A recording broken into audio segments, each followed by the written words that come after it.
All right, what we got here is the Wyze Cam V3 pet security camera with the phone app for cats and dogs and home monitoring. This has color night vision and 1080p. This thing is so excellent for what you get for it. I just can't even explain until maybe you see it in the app here in a little bit. This little door right here is for SD cards, so you can stick a large SD card in there for rolling backups of all your footage. And this is the setup button. But otherwise, I'm going to tell you, I've just been blown away at how great these are. They hook up by Wi-Fi, but then also, of course, you need to figure out the power situation. You may want to buy some longer cords if you're stringing along outside. Once you get your cameras set up, it puts them into groups if you want, and so I have different groups for my front, my back, my side.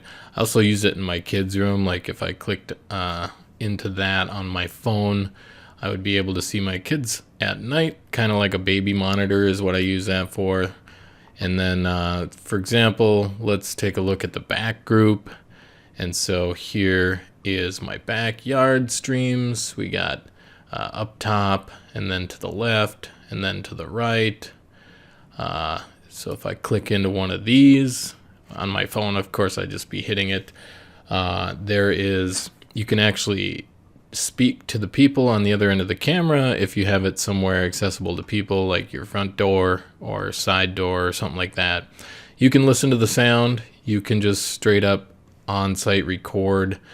There is automatic 12-second motion detection, and or you can take a still frame photo. If you have SD cards in your cameras, you can view the playback and search the playback for a certain rolling amount of time.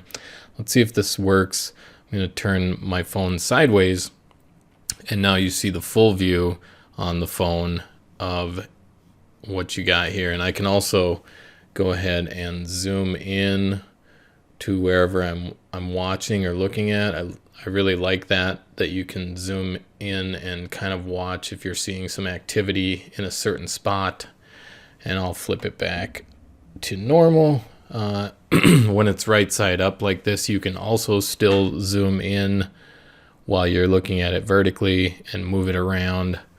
I guess I could do that with the mouse a bit, but I'm doing it on my phone with my fingers. So there you go. That's a little view inside of the app.